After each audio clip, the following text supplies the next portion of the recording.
Très bien. Bonjour à tous. Merci Carole, merci Jacqueline et à Veimag pour l'invitation. Donc effectivement, moi c'est Myriam. J'ai rejoint l'équipe de Geotrend. Chez Geotrend, on propose, comme tu l'as dit Carole, un outil d'intelligence économique et de veille stratégique basé sur de l'intelligence artificielle qui en quelques clics va chercher l'information, l'analyser et la restituer sous forme de cartographie dynamique. Chez Geotrend, on veut apporter une vision d'un monde nouveau qui est lié à la tech pour remettre justement l'humain au cœur des métiers de la stratégie et de la veille. Effectivement, aujourd'hui, on est à l'aune d'un nouveau monde, d'un nouveau paradigme, un nouveau monde où énormément de choses changent et ont changé et qui entraînent justement les métiers de la veille à évoluer et à changer aussi. Alors, ce qu'on peut constater de manière très triviale, c'est qu'il n'y a pas eu de grands changements à ce jour depuis plusieurs années dans les métiers de la veille, et notamment depuis l'arrivée des réseaux sociaux, ce qui rend le travail de l'analyste et du veilleur de plus en plus complexe. Je vais vous citer quelques phénomènes de contexte qui impactent ces métiers fortement et qui impliquent que ces métiers doivent se réinventer et se renouveler. Alors, premier phénomène que vous connaissez tous, évidemment, c'est l'infobésité et cette multiplication d'informations disponibles, de sources d'informations, de formes d'informations et de nature d'information, qui fait qu'il devient extrêmement compliqué de chercher l'information pertinente et de l'extraire rapidement. Un deuxième phénomène que je vais qualifier plus largement de frontières entre plusieurs choses qui deviennent de plus en plus floues. Aujourd'hui, les frontières, par exemple, entre les marchés, les secteurs, sont de plus en plus floues. Les frontières entre les différents métiers sont aussi de plus en plus floues. Et de plus en plus floues quand on les compare notamment à il y a 20 ans. Avec des chaînes il y a 20 ans, on avait des chaînes de valeur qui étaient extrêmement claires, qui étaient définies.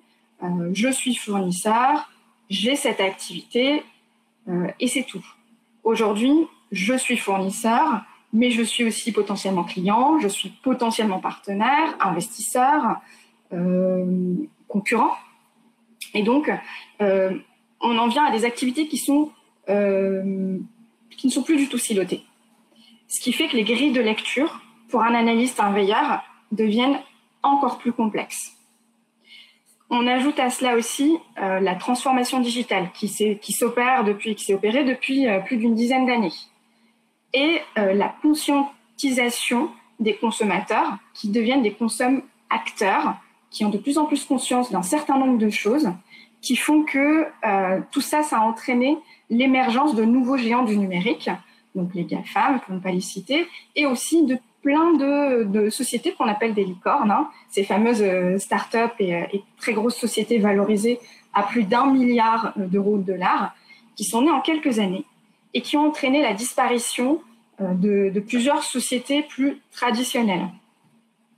Et à cela, on a d'autres phénomènes de contexte, et notamment l'un des plus gros, à mon sens, c'est celui du changement climatique, qui nous pousse à revoir nos modèles de société, nos modèles de consommation, nos modèles de production aussi, et qui a un impact inéluctable sur tous les business existants, que ce soit de manière indirecte ou directe d'ailleurs, tous sont concernés par ces enjeux. Et le dernier phénomène qu'il est important de citer, c'est évidemment la rapidité avec laquelle on a vu l'émergence de nouvelles technologies et la R&D qui s'accélère et qui nous a permis de voir l'émergence de l'intelligence artificielle qui existe depuis les années 40, ceci dit, mais qui a pris un gros coup d'accélérateur avec le machine learning et le deep learning, la big data dont on entend parler depuis pas mal de temps, la blockchain, mais aussi de plus en plus le quantum computing. Et tout ça, ces paradigmes vont aller solutionner des problèmes qui étaient jusqu'alors non résolus. ce qui ouvre de nouvelles perspectives, de nouvelles portes et donc de nouvelles opportunités pour les entreprises. Et quand on prend l'ensemble de ces phénomènes et qu'on les combine, on peut imaginer que ça devient extrêmement dur de lire et de comprendre l'environnement dans lequel une entreprise doit se développer et évoluer. Et donc, ça devient compliqué, évidemment, pour un veilleur, un analyste, justement d'apporter de l'information pertinente et claire. Et ça, les entreprises ont compris, parce qu'elles ont toutes aujourd'hui des cellules d'information, de stratégie, de market intelligence. Chaque entreprise a une dénomination qui lui est propre, et dont le métier, c'est effectivement d'apporter une vision claire et compréhensible de ces phénomènes, de l'environnement, à ceux qui doivent prendre justement des décisions. Et justement, ce métier-là, ce métier de veilleur, il est en train de changer et il est en train de s'accélérer lui aussi, évidemment. Et on tend vers, je vais citer 2 phénomènes, globalement. Un premier phénomène qu'on peut appeler simplement la veille as a service. C'est un phénomène qui implique qu'on change la manière de traiter l'information. Avant, on avait des cycles longs.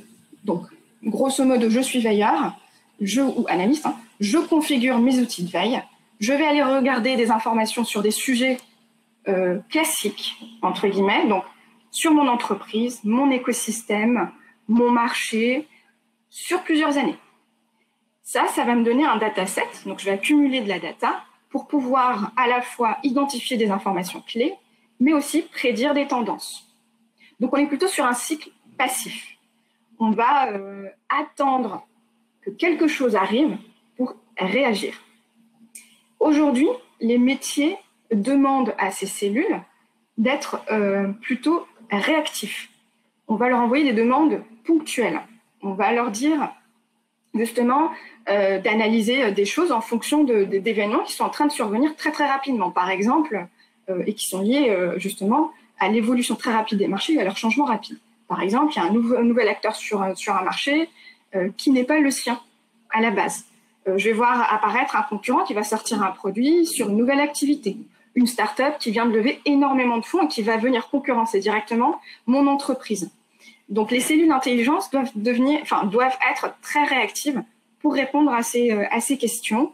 Donc, cette veille as a service, ça apporte vraiment, ou ça implique une nouvelle manière de penser et de travailler. Et ça nécessite des outils pour pouvoir répondre à ces questions dans un temps très court. Alors, une autre notion aussi qui peut être intéressante d'évoquer dans l'évolution de ces métiers, c'est la notion de veille horizontale. Alors, c'est pas quelque chose de nouveau en soi. Tout le monde a envie de faire de la veille horizontale. Mais je vais donner 2 perspectives et 2 définitions, entre guillemets, de la veille horizontale. Alors, on a ce qu'on a au sein des entreprises. Donc, c'est souvent la combinaison de la veille et de connaissances issues de la veille effectuées par différents services. Donc, c'est-à-dire qu'on va avoir le service de l'innovation qui va travailler avec les données du service marketing, qui va aussi travailler avec les données du service de market intelligence, par exemple, service produit.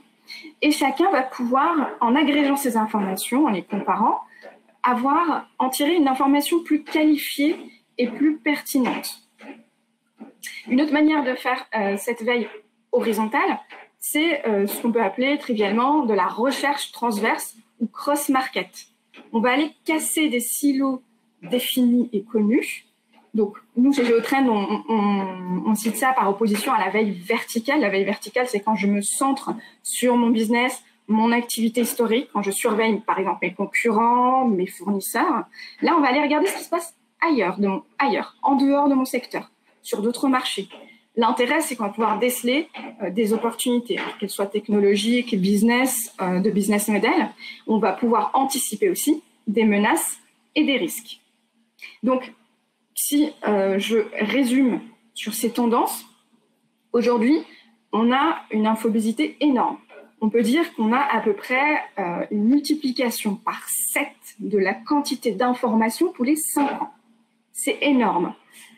Et quand on met au regard de ça le nombre d'analystes qui, lui, n'est pas multiplié par 7 tous les 5 ans, on peut se douter que si on veut continuer à être aussi efficace dans les organisations, il va falloir aller chercher de l'aide. Et en plus, je rappelle que, évidemment, on est dans un contexte qui est plus complexe que d'habitude. Donc, c'est d'autant plus pertinent d'aller chercher de l'aide. Et c'est là que l'intelligence artificielle a son rôle à jouer, justement. Elle va permettre de gagner en efficacité sur l'extraction de l'information et va apporter une première couche de pré-analyse pour laisser beaucoup plus de temps à l'analyste ou au veilleur pour comprendre ce qui se passe dans son environnement, interpréter et faire son rapport.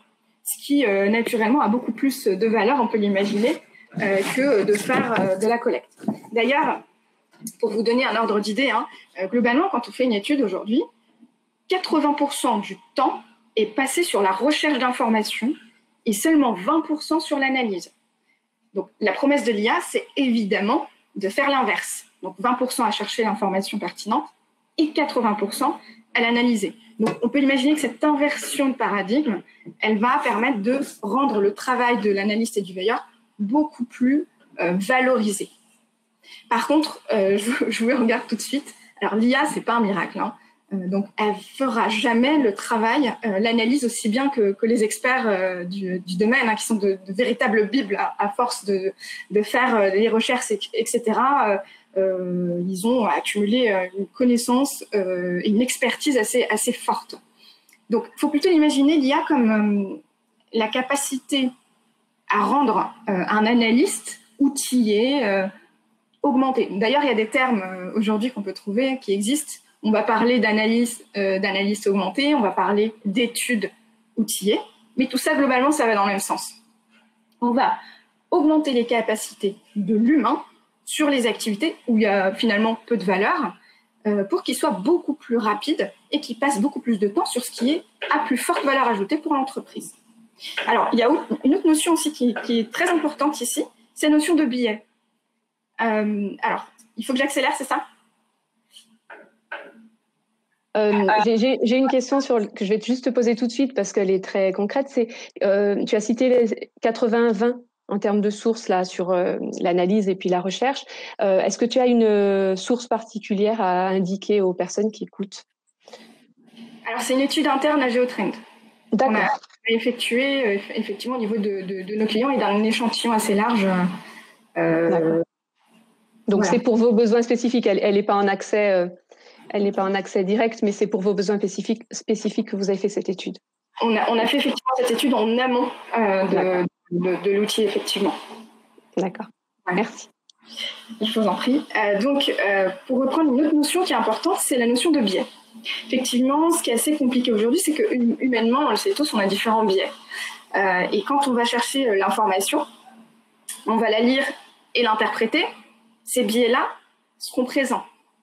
Donc, si, trivialement, on avait 10 analystes, on aurait 10 pistes de réflexion différentes et on pourrait avoir 10 conclusions différentes.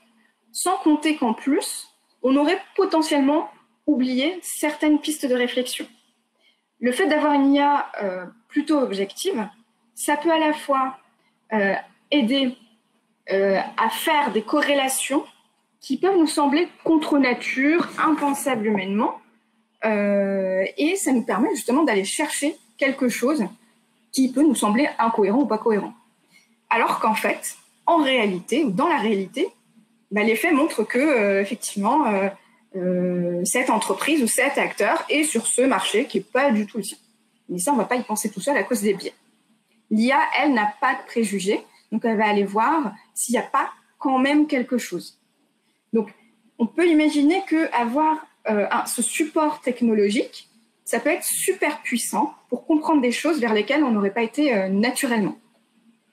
Alors, une autre piste de réflexion aussi pour l'évolution de ces métiers, qui est très importante, je pense, c'est qu'aujourd'hui, on peut dire que 80% du travail de l'analyste ou du veilleur, c'est la recherche d'informations, son analyse et son traitement. Les 5 derniers pourcents, c'est la mise en forme et la livraison. Et justement, si on ne prend pas soin de ces 5%, il y a un gros risque que les 95% soient mis de côté, pas consultés, pas lus, voire jetés à la poubelle. Donc, ce n'est pas du tout à négliger aujourd'hui. Et ça demande de nouvelles compétences. Ça demande de savoir marketer une information, et c'est pas du tout pareil que la chercher et l'analyser. Ça demande d'avoir la capacité à la rendre lisible, avec par exemple des illustrations, des vidéos, une manière de présenter le message qui soit plus claire, plus ludique, pour que celui qui est amené à prendre des décisions puisse la comprendre de manière simple et surtout rapide. Et du coup, d'ailleurs, on peut constater qu'il y a des nouvelles cellules qui sont en train de se monter et qui sont pluridisciplinaires, justement, où il n'y a pas forcément à la base que des analystes d'intelligence économique, mais où on a aussi une couche marketing qui est apportée, justement. On pourrait imaginer, par exemple, ces cellules avec, par exemple, des développeurs qui seraient là pour aller automatiser la collecte d'informations, des analystes, data scientists qui coupleraient ça avec des données, des chiffres, etc. Des analystes lire, interpréter ces résultats, et enfin des marketeurs ou des marketeurs qui auraient pour rôle de délivrer, de mettre en forme et délivrer ce message. Et ça, c'est l'équipe idéale du futur. Mais on peut imaginer que c'est plutôt une tendance vers laquelle on est en train de tendre, mais qui va mettre énormément de temps à se mettre en place. Et pour aller vers cette tendance, ce qui peut être intéressant, effectivement, l'une des pistes, c'est d'avoir des outils à base d'IA qui peuvent nous permettre de faire ce qu'on appelle de la data visualisation, par exemple, donc cette mise en forme de l'information, qui va aller combler les lacunes des cellules et des équipes actuelles pour les amener vers ces cellules de veille et de stratégie nouvelle génération, sans avoir à recruter et sans avoir à développer des compétences qui parfois sont assez longues à acquérir, à maîtriser, quand je pense par exemple au développement logiciel. Et un dernier point qui est intéressant, je pense, c'est les nouvelles générations et la génération Z. Ces nouvelles générations qui sont sur les bancs d'école aujourd'hui, donc d'intelligence économique, qui ont grandi dans un monde ultra digitalisés, qui sont nourris par les réseaux sociaux, qui ont l'habitude d'avoir des feedbacks, des likes, etc. et qui accordent énormément d'importance au sens de leur travail et à sa valorisation.